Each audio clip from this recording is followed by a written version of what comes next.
Magpupulag-pulagan ka na lamang ba? Magtutulog-tulugan, gumising ka. Ito na ang oras para lumaban. Huwag kang umatras pag nasa katwiran. Panatilihing bukas ang isipan. Katotohanan ng ating sandigan. Sa kadiliman, huwag matatakot. Hello, magandang araw mga kababayan. So may nagpasa ng video natin, I believe kay Kuya Red to. Ano? Alisin ko lang yung filter. Yung filter. Alisin lang muna natin yung filter. Ayan. So kay Kuya Red yata tong video na to. Correct me if I'm wrong. Pero ang nag-upload sa Facebook ay Leb Ghost TV. Baka mamaya ano to ha? Baka ano na naman to yung nagnanakaw ng video. 'Di ba may mga literal na nagnanakaw talaga ng video. Hindi ako 'yon. Kasi nagre-react ako eh. Pero I believe kay Kuya Red to, Leb Ghost TV yung ano. Panoorin nga natin to mga men. Ano bang meron dito sa video na to? Itong video. Play natin tong video. Alaw na ako dito dati. Kaya lang nung mga panahon na yun. So ang binigay sa aking timestamp nito ay 406 yata. Oh, 406. Tingnan natin kung ano yung meron. Yun. Wala pa akong dala na isang bagay na pwede kayong matulungan na magpapakita. Meron bang mga kaluluwa dito na gustong magparamdam, gustong magpakita, mga spirito? Kung mapansin yung mga idol dati, sabi ko andyan yung resort, di ba? Merong resort dyan, hindi ko lang babanggitin. Okay? So, dito tayo sa tulay. Alam mo ano, kinagusto ko naman kay Kuya Red, di ba? For me ako para sa akin, para sa akin. Hindi naman siya OA. I mean, hindi katulad ng mga ibang ghost hunter na hala. Posible yun ah. Di ba? Si Kuya Red, as if talaga na professional na investigator, di ba? Yun ang tingin ko kay Kuya Red. To be fair naman sa kanya. Hindi siya katulad nila 88. Yan, dun yung EMF pump natin.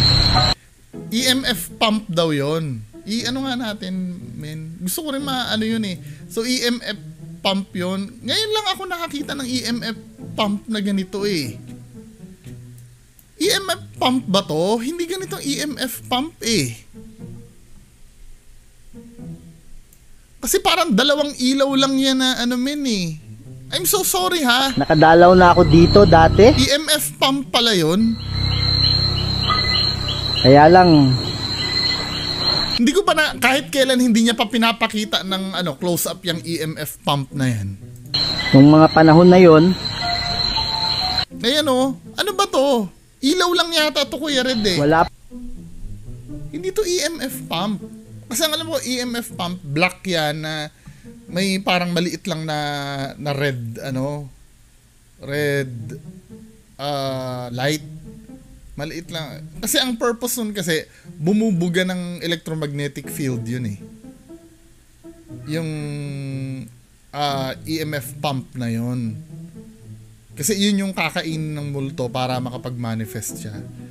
Diba? Hanggang ngayon hindi niya pa pinapakita ng close-up yan Minsan nga pag nadaan kayo kay Kuya Red at nasabi niya yung EMF pump na yan, i-comment nyo naman na pakita niya naman ng close-up para makita natin kung talagang EMF pump o hindi. Diba? Alam ko hindi EMF pump to eh. Pero correct me, may ganyan ba? Sa dinami-dami ng ghost investigator na napanood ko, sila Zach Bagans, sila yung sa Destination Fear, Twin Paranormal, wala akong nakitang EMF pump na ganyan. Sa totoo lang. Kay Kuya Red lang talaga. Hindi ko alam kung ginuguyo lang tayo ni Kuya Red. Pa akong dala na isang bagay na pwede kayong matulungan na magpapakita. Meron bang mga kaluluwa dito na gustong magparamdam, gustong magpakita, mga spirito?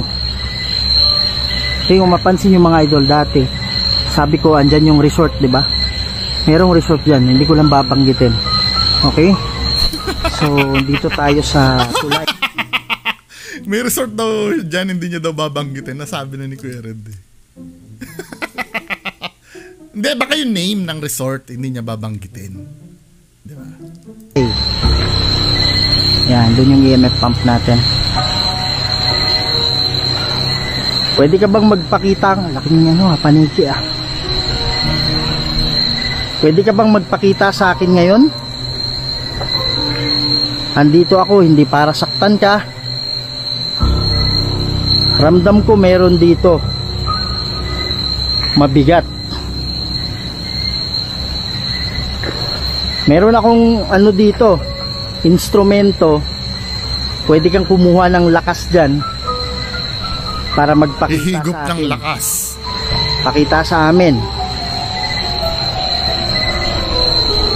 Sige po.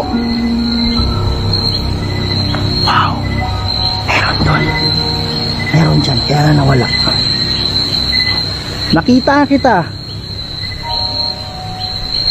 kita dito. Same pero kahit papaano naman, ang dating naman kay Kuya Red, talagang medyo believable naman yung pag-deliver ni Kuya Red. 'Di ba? Although na same ganun katulad din kay 88 yung sasabihin niya, guys, may nakita ako. Pero ang pangit kasi kay 88, ganito magkaibang diskarte nilang dalawa ni Kuya Red eh. Si Kuya Red kasi hindi niya muna hindi nakatutok yung camera niya. Halimbawa ito yung camera niya, nakaganyan. Tapos bigla niyang sasabihin, oy, may nakita ako dito. Tapos sabay itututok niya yung camera niya. Banda dyan, may nakita ako. Ganun ang style ni Kuya Red. Si 88 kasi, ang problema kay 88, yung camera niya nakaharap na talaga. Tapos sasabihin niya, guys, may nakita ako dito. Tayo, wala naman tayo nakikita. At ang masama pa kay 88, yung makikita ay aswang na hindi naman espiritu. Understandable, ganito kasi yan, understandable, halimbawa, tinutok mo yung camera mo, tapos may nakita kang multo, pero sa camera mo hindi. Kasi baka hindi lang nag-manifest sa camera Okay lang yon. Pero pag aswang, ang aswang kasi physical yan Dugot laman yan So imposible na nakita mo ng personal tapos hindi mo makikita sa video. Doon nagkakaroon ng problema sila 88. Na napaghahalataan sila mga manluloko. Ito kay Kuya Red kasi, let's say halimbawa nakaharap na yung camera ni Kuya Red tapos may nakita ako dito. Okay lang yun kasi espiritu yun 'Di ba? Baka hindi lang nag-manifest sa camera. Nakita niya lang talaga. Pwede mong kadalasang palusot pwedeng may third eye si Kuya Red. Pwedeng ganun Pero sa aswang ba kailangan mo ng third eye? Hindi, 'di ba? Kasi nga physical yun organic ang aswang. Pwede mo bang tagalan konti? Sige po, huwag kayong mahiya. Huwag kayong matakot sa akin. Huwag nyo lang ako saktan. Namimiss ko na yun yung sa mga spirito. Wow! Tutulungan ko kayo. Paano makalagpas? Lakas ng hangin, mga idol. Sige po.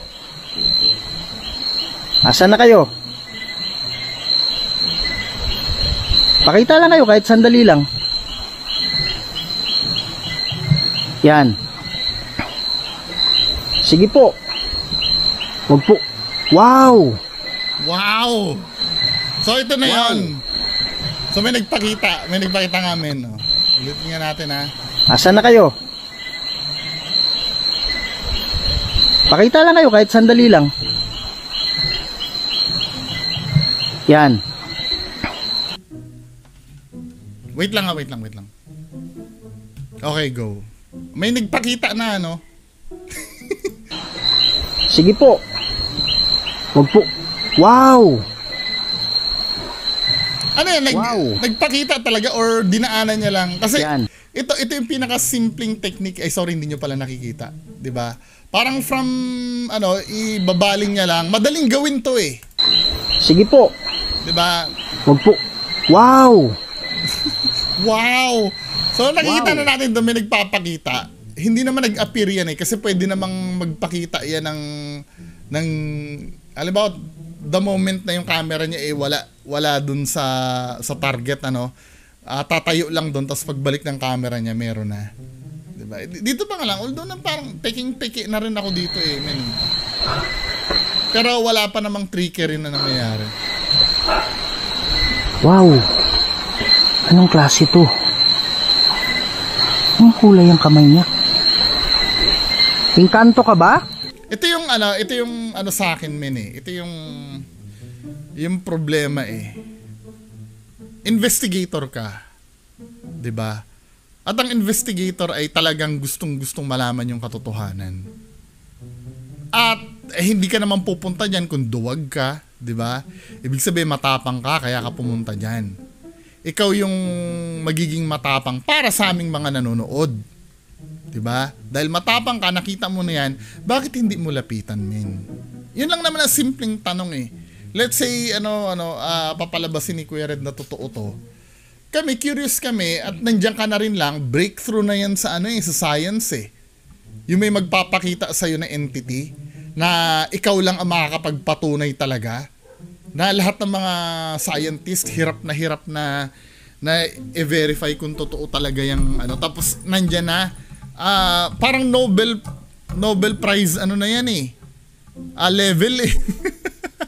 Nobel Peace Prize level na yan. Bakit hindi mo pa sugurin, men? Talagang i-maintain ni Kuya Red na yung muka nakatakip do sa dahon. Dun sa monitor ng camera niya. 'Di ba? Kusanti Patris Benedicti. Rusa kraset mihilox nung kwam Draco set mihidox. Baderetro satana nung kwam suadi mihivana. Sont malakwe livas epsevenina. Bebas. Meron dito. Wow! Marami sila. Meron din doon. Marami sila mga idol. Wow! Engkanto ka ba? Sayang wala yung natin.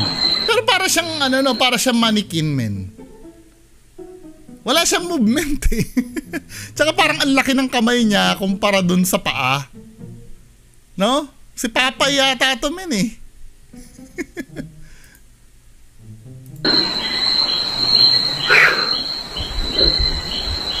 Engkanto ka ba?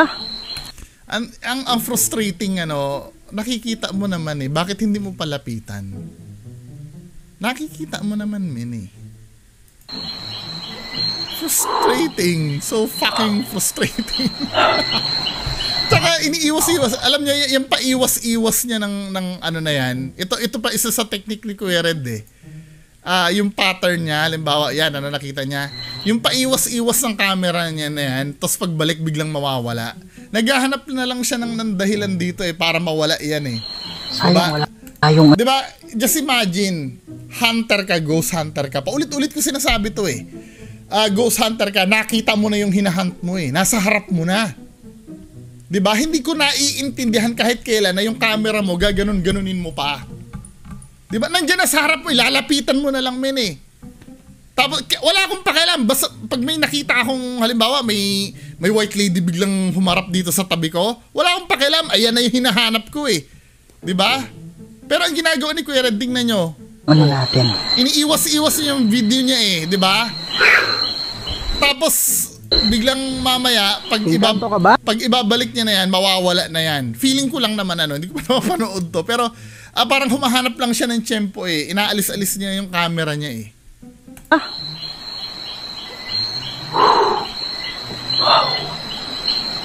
Hindi niya palapitan, Ang dami nila nakapalibot lang eh. Parang shadow lang mga idol. Parang shadow lang na umiikot. can't believe na nandiyan na sa harap mo eh. Tapos iniiwas-iwas mo pa yung camera mo. Nakaka-bullshit, 'di ba? Nakaka-frustrate. Gusto ko naman irespeto to si Kuya Red, pero panggagago kasi ito sa... Sorry Kuya Red, panggagago kasi ito sa mga audience eh. Yan na yung hinahanap mo nasa harap natin. Kaya ka nga nag-ghost hunting para makita nga yung ghost na yan or elemento ba yan or kung ano pa man. Di ba? Hindi mo palapitan, nakaka-stress. Wow! Ang dami nila mga idol, nakapalibot. O yan, lumapit na, di ba? Ano ba yung... Lumapit na siya. Lumapit na siya, di ba? Napansin nyo, lumapit dati, nandoon siya. Kasi nga, kasama sa technique ni Kuya Red, hindi pala mawawala, lalapit siya. Dahil mapapansin mo ha, Diba? Yung unang kuha niya, nandito sa likod ng bush. Or sa likod ng halaman. Diba? Nung una niya. Then ang ginagawa ni Kuya Red kasi, hindi pala mawawala. Ganito yung mangyari. Iniiwas-iwas niya, para mabigyan ng pagkakataon pag hindi nakatingin yung camera. Nilalansi tayo na ito eh. Tamo. Para, minamagic tayo ni Kuya Red eh. Tinan mo. Wow. Ang dami nila nakapalibot lang. Itututok niya sa iba yung camera na hindi ko magets bakit niya tinututok para pagbalik niya. Parang shadow lang na umiikot. Para pagbalik niya, malapit na yung yung engkanto or kaluluwa, 'di ba? Hinahanapan niya ng pagkakataon. Ganun pa rin. 'Di ba? Ganun pa rin.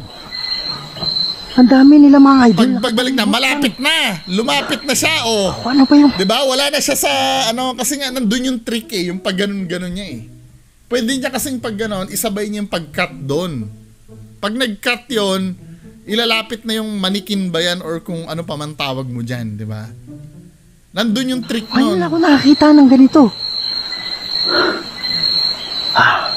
Cruz Antipatris Benedict. Pero hindi niya palalapitan yan. Cruz Sacraset Mihilox nung kuam Dracoset Mihidox. Baderetro Satana nung kuam Suadi Mihivana. Sont Malacque Livas Epsevenina. Revas. Wow, grabe bay. Engkanto ka ba? Hindi siya na Hindi siya na tawag dyan. Hindi siya nawawala sa protection prayer eh. Wow.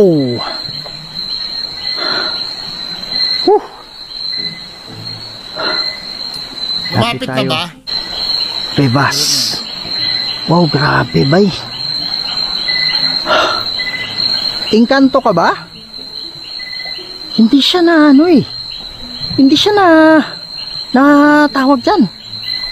Hindi siya nawawala sa protection prayer eh. Wow! Nag-ano na yun, cut na yun, men. Cut na to. Tsaka hindi siya tao. Lapit tayo. Huwag kang gagalaw ha, lalapit ako ha. Sa wakas, lalapitan niya na. Steady lang. Hindi talaga gagalaw yan. Magsalita? Kasi manikin yata yan, men eh. Nadalok talaga natin eh. Malaki yung kamay eh. Huwag mo akong galawin. Ay hindi, mukhang tao to. Feeling ko lang tao to. Hindi ako nandito para anuhin ka. Para saktang ka. Galing Ang galing ng niya Tingnan mo Huwag mo akong galawin. Hindi ako nandito para anuhin ka. Para saktang ka. Pero mahahalata mo doon sa dahon. Shit. Pero magaling si Kuya Red talaga. Pero nahalata ko din banda din yung mawawala. Pansinin niyo yung dahon, pag nag-cut siya, wala kasing playback speed. Tingnan nga natin.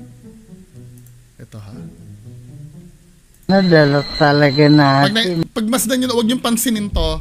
Pagmasdan nyo, itong dahon na to. Itong dahon. Huwag mo akong galawin. Yung dahon to. Hindi ako nandito para anuhin ka. Para saktan ka. 'Di ba? Merong slight jump or teleportation yung dahon. Supposed to be dapat ang mawawala lang yung ano. Shit. Oh shit. Ha. Meron ka bang ano? Mga idol. Yan mga idol no. So, isi-set up ko mo hawakan natin ha. Yung EMF and ghost detector natin. Diyan ka lang ha. Hindi talaga pwedeng wala to mga idol. Kaya lang hawakan ko na lang. Oh, sabi, sakit ako. Yan. Sabi niya sakit ako. Hindi. Diba, ang Fury, ito ha, ang Fury, ang multo ay gawa sa energy. Pero bakit hindi nagfo-full scale yung ano, yung EMF mo? Supposed to be, ito kasi yung ano electromagnetic field reader eh. Kung ano yan, kung yan ay multo, in theory, kasi gawa sila sa electromagnetic field, dapat mapupuno to. Kasi nga, ano na yan eh, full body apparition na yan eh. Ibig sabihin malakas ang energy niyan. Pero bakit nasa baseline pa rin, Kuya Red? Sa hindi pa nakakaalam, ito yung EMF and ghost detector. Okay?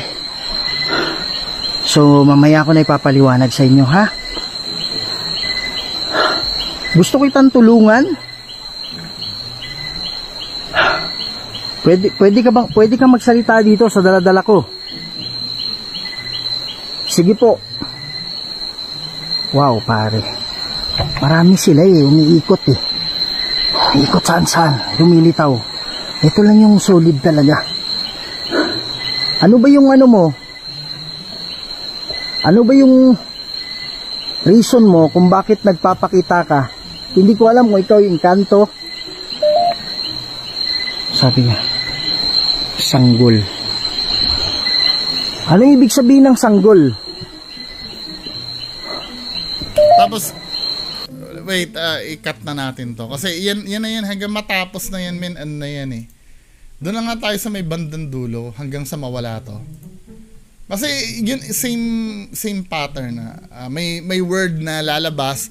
Kapag aayon yung word sa narrative niya, magagawa niya ng istorya. Pero pagka hindi niya alam, it's either i-ignore niya, tapos tatanungin niya, sanggol? Anong ibig mo sabihin sa sanggol, di ba?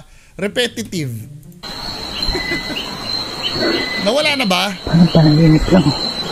Nawala na ba yung ano, yung multo? Siya lang yung ano, yung pinaka-solid eh, na nagpapakita sa atin. Ano ba yung ano, pwede kang magsalita dito? Ikaw ba yung engkanto? O ikaw ay kaluluwa? Sige po. Wow. Whoops. Yan, nandyan sa mga idol. Wow.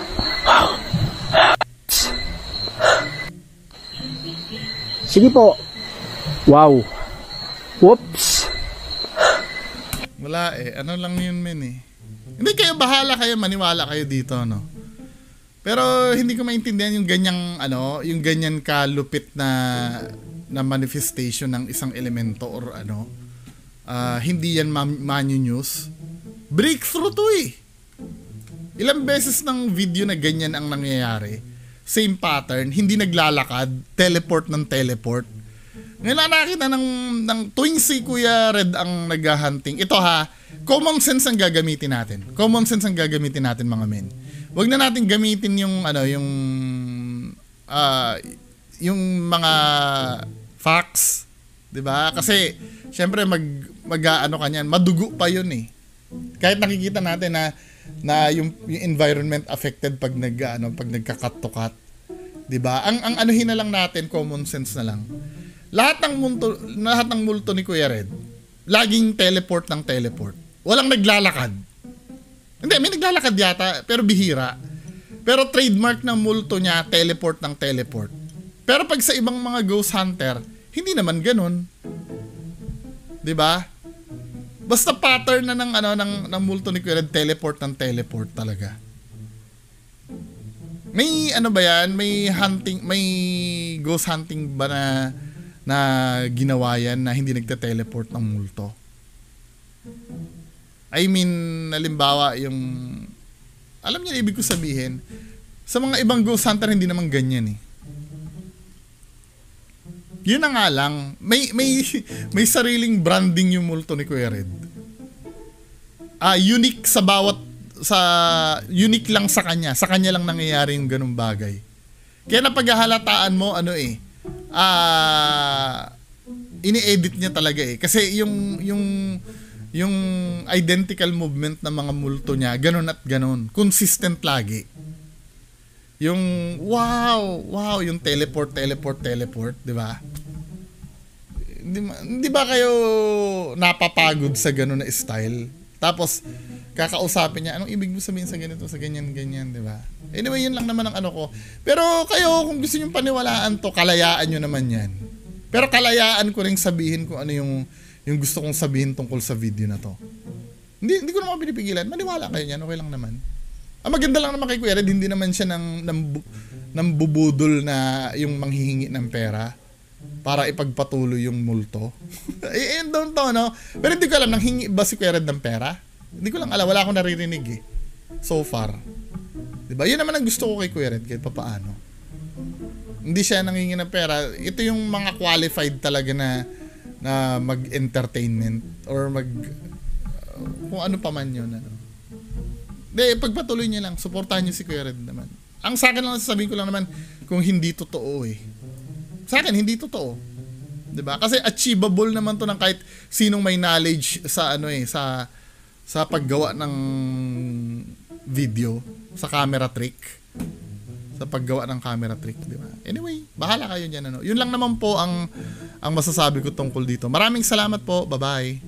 Ito na ang oras para lumaban. Huwag kang umatras pag nasa katwiran. Panatilihing bukas ang sipan. Katotohanan ng ating sandigan. Sa kadiliman, huwag matatag.